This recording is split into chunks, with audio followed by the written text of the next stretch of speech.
सुन लो मेरी बातों में बड़ी बात, वोट की ताकत जान के कर लो देश का विकास। संविधान को पता, चुनकर काबिल नेता अब दोस्त को ये बता।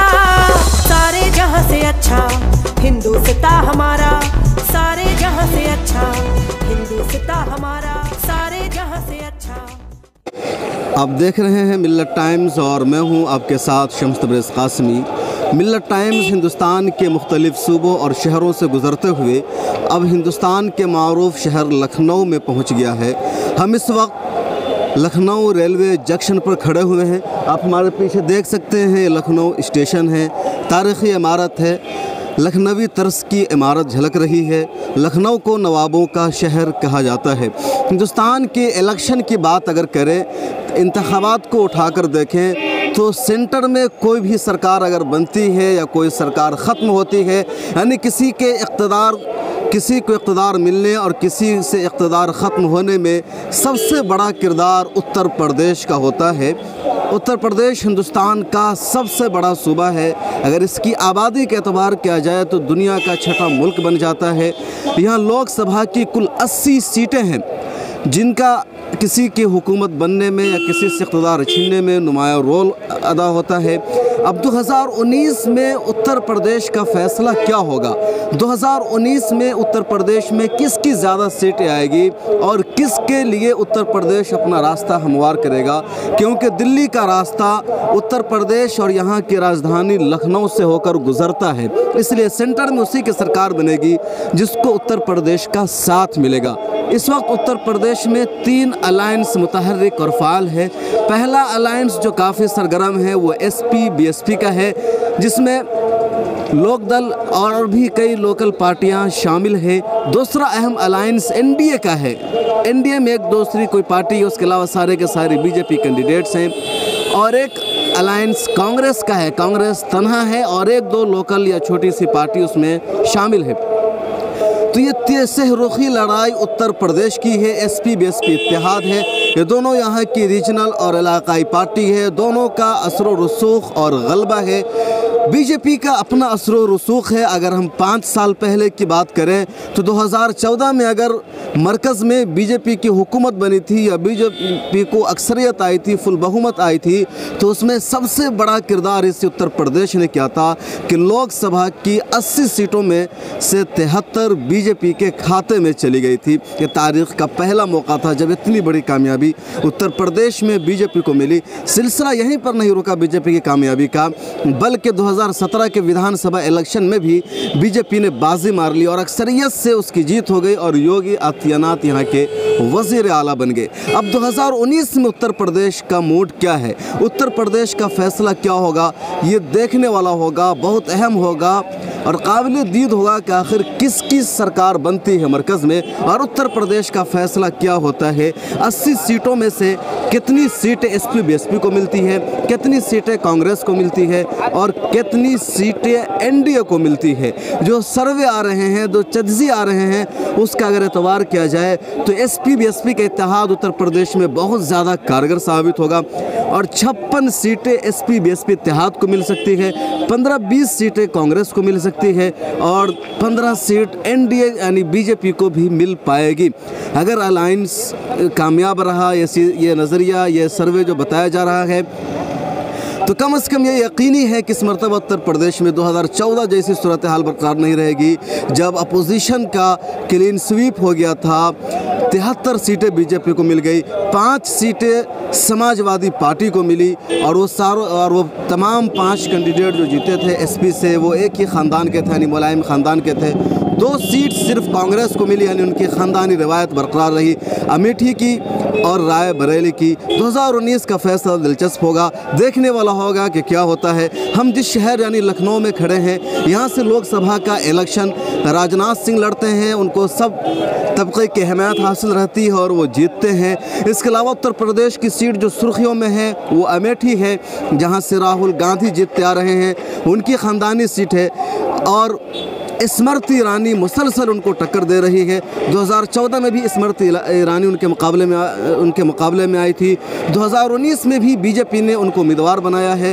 ये भी अजीब बात है कि स्मृति ईरानी मुसलसल 3 मरतबा इलेक्शन हार चुकी है, बुरी तरह हार चुकी है। इसके बावजूद बीजेपी उन पर भरोसा कर रही है। जो लोग बीजेपी से जीत रहे थे उनका टिकट काट दिया गया है। रायबरेली से सोनिया गांधी फिर उम्मीदवार है। कहा जा रहा था सोनिया गांधी इलेक्शन नहीं लड़ेगी, सियासत से उसने इस्तीफा दे दिया है, लेकिन सरगर्म सियासत में भी वो बहाल है, इलेक्शन लड़ रही हैं। उत्तर प्रदेश की एक और सीट जो सुर्खियों में आ गई है वो सहारनपुर की है कि सहारनपुर से किसकी जीत होगी। कांग्रेस ने इमरान मसूद को उम्मीदवार बना दिया है। बीएसपी ने वहां से हाजी फजलुर रहीम को अपना उम्मीदवार बनाया है, जबकि सिटिंग एमपी वहां के बीजेपी के। अब देखना होगा कि किसकी जीत होती है। उत्तर प्रदेश की एक और मशहूर सीट अमरोहा की है, जहां से कांग्रेस उम्मीदवार ने इलेक्शन लड़ने से इनकार कर दिया है, राशिद अलवी ने, और अब वहां डायरेक्ट मुकाबला हो गया है बीएसपी को उम्मीदवार कंवर अली दानिश के दरमियान और बीजेपी के उम्मीदवार तंवर के दरमियान। वो सिटिंग एमपी भी। अब देखिए वहां का नतीजा क्या होता है। उत्तर प्रदेश के एक और मशहूर सीट रामपुर की है, जहां आजम खान और जिया पर्दा बिल्कुल आमने सामने। जिया पर्दा पहले समाजवादी पार्टी में थी। समाजवादी पार्टी को उन्होंने चंद साल पहले अलविदा कह दिया। 4-5 साल वो सरगर्म सियासत से गायब रही और अब डायरेक्ट वो रामपुर से इलेक्शन लड़ रही है बीजेपी में शामिल होकर के, और आजम खान को टक्कर दे रही है। आजम खान रामपुर से उम्मीदवार है। रामपुर यूपी की मुस्लिम अक्सरियती सीट भी कहलाती है। 23 मई को नतीजा आ जाएगा, फैसला हो जाएगा कि किसके हक में क्या नतीजा आता है।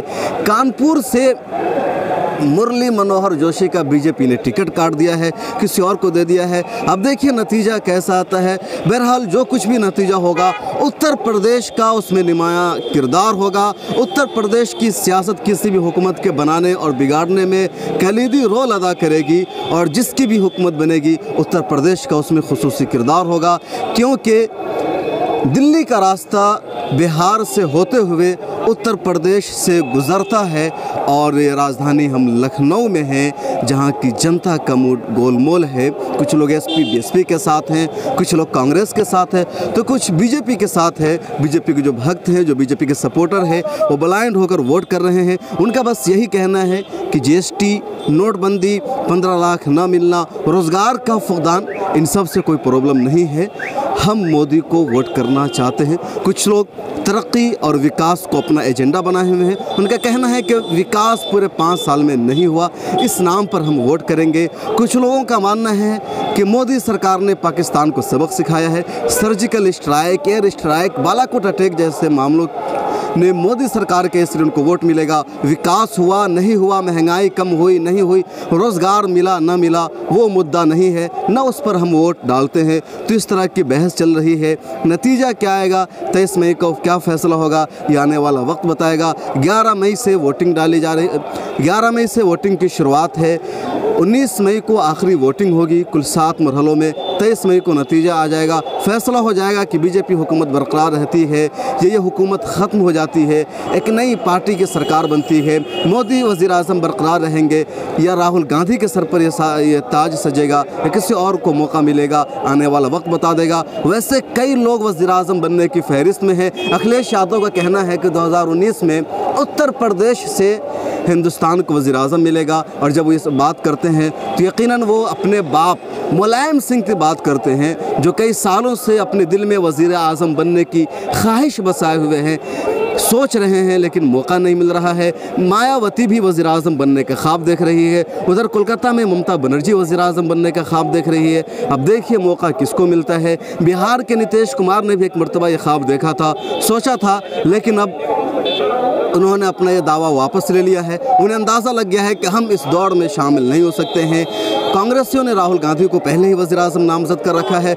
उत्तर प्रदेश की सियासी फ़िज़ा उस वक्त और बहुत ज़्यादा हाई लेवल पे पहुंच गई है, जब प्रियंका गांधी ने सरगर्म सियासत में कदम रख दिया है। प्रियंका गांधी उत्तर प्रदेश के मुख्तलिफ इलाकों का दौरा कर रही है, मुख्तलिफ तरह की यात्राओं निकाल रही है। नौजवानों में जोश आ गया है प्रियंका गांधी की वजह से। अब क्या नतीजा आएगा, किसके हक़ में जाएगा, ये आने वाला वक्त बताएगा। लेकिन इतना याद रखिए कि उत्तर प्रदेश की लड़ाई सिहरुखी लड़ाई है, 3 पार्टियों के दरमियान लड़ाई है। नतीजा जो भी होगा कम से कम ये यकीनी है कि 2014 की तरह किसी एक के फेवर में नहीं होगा। उत्तर प्रदेश से मज़ीद रिपोर्ट हम आपको बतलाएंगे, हालात का जायज़ा लेकर आप तक पहुंचाएंगे, लोगों की राय भी आपको बताएंगे कि क्या कुछ उत्तर प्रदेश में लोगों की राय है, किन मुद्दों पर वोट करना चाहते हैं। फ़िलहाल मिल्लत टाइम्स में इतना ही। कैमरामैन मोहम्मद मासूम के साथ शम्स तबरेज़ कासमी। मिल्लत टाइम्स की वीडियोस देखने के लिए यहाँ क्लिक करके सब्सक्राइब करें और हाँ, बेल आइकन जरूर दबाएं। अगर फेसबुक पर देख रहे हैं तो पेज लाइक करें। ताज़ा तरीन खबरों और मज़ामीन के लिए विजिट करें हमारी वेबसाइट www.millettimes.com। हमारी ये वेबसाइट उर्दू, हिंदी, इंग्लिश तीनों लैंग्वेज में मौजूद है।